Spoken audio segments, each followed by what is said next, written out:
Afternoon, ladies and gentlemen. This is Stuart here, Edinburgh Survival Preparedness, also known as the Survivalist Shaman. Out for a wee walk in the woods, thought to myself, yeah, I'll do a little video, try out a wee survival shelter quickly, whilst I've still got light, seeing as it's coming into winter now, losing the light, losing the time to do things, so stay tuned, I'll show you what's up. So hopefully this will be illuminated enough at this time. So we've got this tree, and we've got this branch coming out of the ground, which is going to save us a lot of trouble, which is the name of the game, saving yourself a lot of trouble, using what's already there. So what we've got is, that's quite strong on its own, this is just making sure it doesn't slide up and down that way. Got my pile of sticks already ready, lots of leaves around, improvised a rake, using a 3-pronged stick, adding another 2 prongs to it. So I've already started gathering leaves up for the bed. So I'll get the skeleton built, then I'll cover the skeleton, then I'll let you see how it all goes, so stick with me folks. Here's what we've got going so far. Just getting out of the basics of it. So, here's where we're at so far.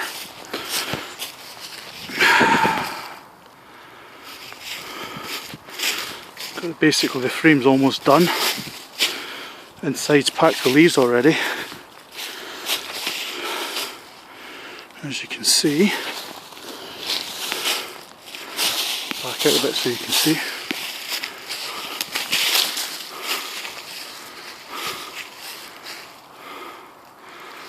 So, we just have to cover the thing now really. So we're getting there with the leaves. A lot of hard work.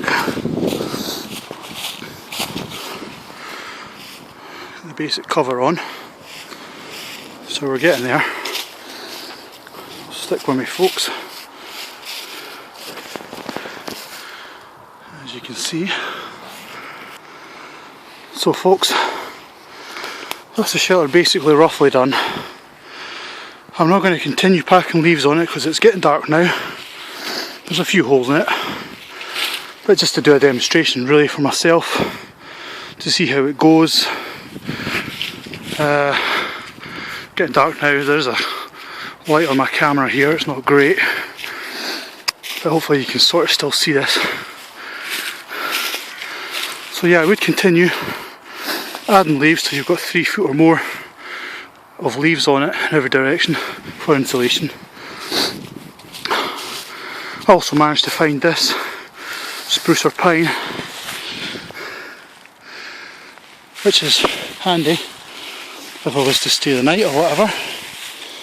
And I've got myself a wee temporary kind of door. Not brilliant, but better than nothing. So I'm now going to see if I can clamber into this thing, see how it goes, how I get in here. So give me a second. Okay, that's me basically inside this thing here. Not the most space to move around in the world, not the most comfy. I have to say though, lying on the leaves is quite warm. The initial being in the shelter initially is quite warm as well. So I'd imagine if you really pack leaves around it and really pack a lot of leaves inside it, seal the door off or have a fire, I'd imagine you'd be really pretty warm in here without a blanket even, which is something you really need to know if you're surviving. Because ideally you're not going to have a blanket or whatever with you, sleeping bag all the time. A lot of work doing a lot of the raking of course.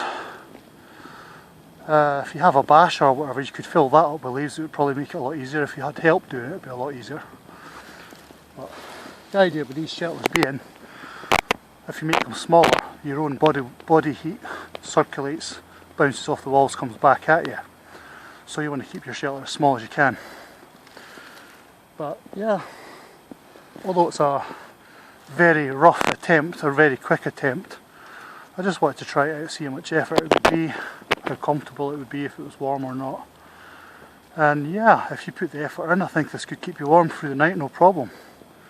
probably dry too. Obviously depending on what type of materials you're going to use.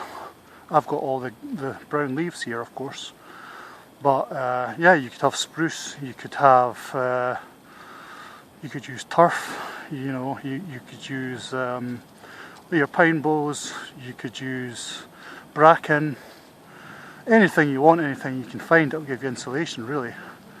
And the thing about the difference between being a survivalist, prepper, or being a bushcrafter is if you find anything man-made lying around you, you just use it.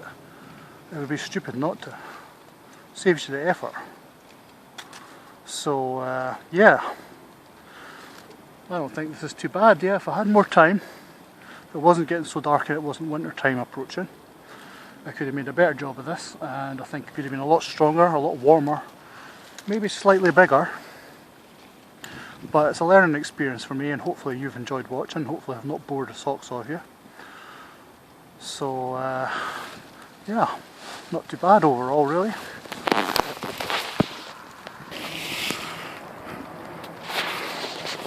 Okay folks, well, thanks for watching. As I've said in the past, any subscriptions, any likes, any shares, much appreciated. I might be new to the bushcrafting thing, I might be new to the prepping thing, survivalism thing, call it what you want to call it. Everyone's going to start somewhere. We've all got our own experience. Transferable experience, for example, I was a gardener for over 8 years. A lot of those things I learnt as a gardener I can apply to bushcraft, survivalism, building, constructing things. So think to yourself, well, what other skills have you got that are transferable that you can use for surviving? Because you will have some. Anyway, thanks for watching, hope it's entertained you. When I get a better camera and get more high tech, be a little bit more discotheque, a little bit more Hollywood, whatever you want to call it. But yeah, I'm just a basic guy from Edinburgh doing my thing, so I don't really need all the flashy stuff. What's important is the meaning behind things, what's inside yourself, and what you can do when you get out here. So, thanks for joining me folks, hope you had fun. More videos to come. Catch you later on. See ya.